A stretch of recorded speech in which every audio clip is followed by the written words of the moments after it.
किसान भाइयों, भिंडी की खेती के बारे में आज के इस वीडियो में हम डिटेल में बात करेंगे। भिंडी को कई जगह पर ओकरा भी बोलते हैं।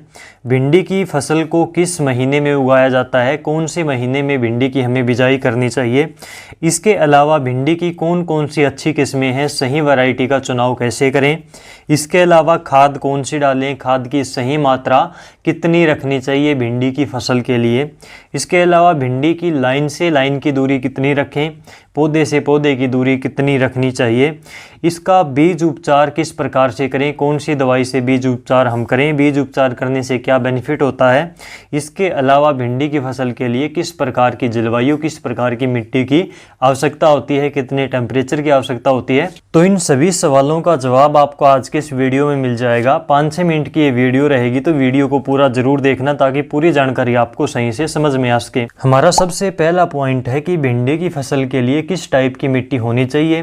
तो जो भी फसल आप इस समय पर अपने खेत में उगा रहे हैं, अगर वो फसल अच्छी हो जाती है तो उस ज़मीन में आप भिंडी की फसल भी ले सकते हैं। इसके लिए अगर काली मिट्टी है, जलोढ़ चिकनी मिट्टी है तो सबसे बेस्ट है। नहीं तो अगर आपके खेत में मीडियम टाइप की मिट्टी भी है तो भिंडी की फसल आप उसमें ले सकते हैं। इसके बाद में अगला पॉइंट है कि भिंडी की फसल के लिए सही समय कौन सा होता है। तो अगर मैं उत्तर भारत की बात करूं तो भिंडी की फसल आमतौर पर साल में यहाँ पर 2 प्रकार से होती है, 2 बार ली जाती है। एक तो ग्रीष्मकालीन और दूसरी खरीफ के मौसम में। जो ग्रीष्मकालीन भिंडी की फसल होती है वो फरवरी से मार्च में आप लगा सकते हो। अगर ख़ास तौर से इसके लिए बात करें तो 20 फरवरी से लेकर 20 मार्च का जो समय है ये सबसे उपयुक्त रहता है भिंडी की फसल के लिए इस समय पर अगर हम बात करें तो। इसके अलावा जो खरीफ की फसल होती है भिंडी की तो वो जून से लेकर जुलाई के बीच में आप लगा सकते हैं। जून और जुलाई का जो महीना है ये सबसे उपयुक्त रहता है खरीफ के मौसम में भिंडी की फसल के लिए। इसके लिए आपको टेम्परेचर का ध्यान रखना सबसे ज़रूरी होता है, क्योंकि अकेला महीने की बात करने के अलावा यहाँ पर टेम्परेचर के ऊपर ध्यान देना इससे भी ज़्यादा ज़रूरी हो जाता है। तो भिंडी की फसल के लिए टेम्परेचर 25 से लेकर 30 डिग्री के आसपास होना चाहिए। तो ऐसे टेम्परेचर में आप भिंडी को उगा सकते हैं। इसके अलावा सबसे ज़रूरी यहाँ पर बात आती है भिंडी की वैरायटियों के बारे में, क्योंकि सीड का सिलेक्शन करना, वैरायटी का सिलेक्शन करना सबसे इम्पोर्टेंट होता है किसी भी फसल के लिए। वैरायटी का चुनाव करते समय एक बात के ऊपर विशेष ध्यान रखें कि जो वैरायटी आपके क्षेत्र में, आपके एरिया में पिछले 1-2 साल से 2-3 साल से ज़्यादा उत्पादन दे रही है, जो आपके मौसम के अनुकूल है, उसी वैरायटी का आप चुनाव करें तो वो वैरायटी आपको ज़्यादा से ज़्यादा प्रोडक्शन देगी, ज़्यादा से ज़्यादा उत्पादन दे सकती है। इसके अलावा 2-3 अच्छी वैरायटियों की बात अगर हम बात करें तो इसमें एडवांटा कंपनी की राधिका का नाम आता है, दूसरी एडवांटा कंपनी की ही काव्या आती है। इसके अलावा सिजेंटा कंपनी की ओकरा OH102 के नाम से आती है। तो ये तीनों वैरायटियां भिंडी की काफ़ी अच्छी हैं, ज़्यादा से ज़्यादा प्रोडक्शन देने में सक्षम हैं। तो इनमें से कोई भी जो भी आपको अपने एरिया में मिलती है वो वैरायटी आप ले सकते हैं। इसके अलावा बीज का उपचार आप ज़रूर करें बिजाई करते टाइम पर। अगर बीज का उपचार करोगे तो आप बीमारियों के ऊपर पहले से ही कंट्रोल कर सकते हैं। बीज का अंकुरण ज़्यादा होगा, जर्मिनेशन ज़्यादा होगा और आपकी फसल की जो जड़ में बीमारियां लगती हैं, खास तौर से फंगस की शिकायत आती है, तो फंगस की शिकायत आपकी फसल में नहीं आएगी। बीज उपचार कैसे करें तो 2 ग्राम कार्बनडाजिम जो फंगीसाइड आती है उसको लेकर 1 किलोग्राम बीज की मात्रा के साथ में मिलाकर आप बीज का उपचार कर सकते हैं।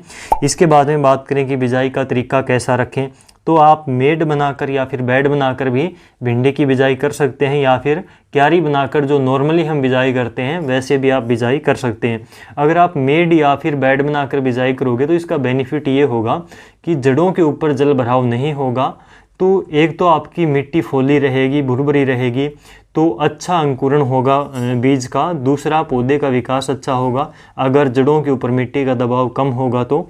इसके अलावा फंगस की शिकायत भी इसमें कम आती है। बेड के ऊपर भिंडी लगाते हो तो प्रोडक्शन की संभावना इसमें ज़्यादा हो जाती है। तो हम बात करें कि लाइन से लाइन की दूरी या फिर पौधे से पौधे की दूरी कितनी रखें, तो लाइन से लाइन की दूरी कम से कम 2 फीट रखें और पौधे से पौधे की दूरी कम से कम 1 फीट आप ज़रूर रखें। जितनी ज़्यादा डिस्टेंस के ऊपर पौधा रहेगा उतना ज़्यादा फैलाव लेगा और उतनी ही ज़्यादा उसके ऊपर फ्लावरिंग आएगी, फ्रूटिंग आएगी, तो प्रोडक्शन ज़्यादा होगा। तो इस प्रकार से आप बिजाई कर सकते हैं। खाद की मात्रा की अगर हम बात करें, कौन कौन सी खाद डालें, कितनी मात्रा में डालें, तो यहाँ पर 1 एकड़ की हम बात करें तो सबसे पहले तो अगर हो सके तो आपके पास में 1 एकड़ में कम से कम 4-5 ट्राली गोबर की गलीसड़ी खाद अपने खेत में ज़रूर डालें। सबसे ज़्यादा बेनिफिट यही देती है भिंडी की फसल में या फिर दूसरी फसलों में। इसके अलावा रासायनिक खादों की हम बात करें तो 2 बैग आप एसएसपी के डाल सकते हो, यानी कि 100 किलोग्राम 1 एकड़ में। अगर आप एसएसपी की जगह डीएपी डालना चाहो तो कम से कम 50 किलोग्राम डीएपी आप 1 एकड़ में ज़रूर डालें, क्योंकि भिंडी को काफ़ी ज़्यादा खुराक की आवश्यकता पड़ती है, खाद की आवश्यकता पड़ती है। इसके अलावा इसमें आप एमओपी यानी कि म्यूरेट ऑफ पोटाश डाल सकते हो, आधा बैग यानी कि 25 किलोग्राम के आसपास।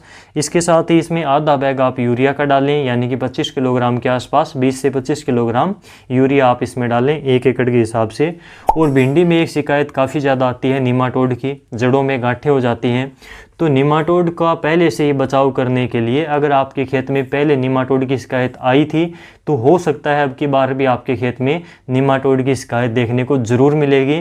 तो अगर निमाटोड की शिकायत आती है तो पहले से ही इसके लिए आप जब आप इसमें खेत में खाद डालते हो बिजाई के टाइम पर तो उसमें 5 किलोग्राम कार्बोफ्यूरॉन मिलाकर ज़रूर डालें, इससे निमाटोड में बचाव होता है। तो इस प्रकार से आप भिंडी की खेती कर सकते हैं। इसमें कौन कौन सी चीज़ों का आपको ध्यान रखना चाहिए, जो चीज़ें ज़रूरी थी, जो पॉइंट ज़रूरी थे, उनके बारे में आज के इस वीडियो में हमने बात करी।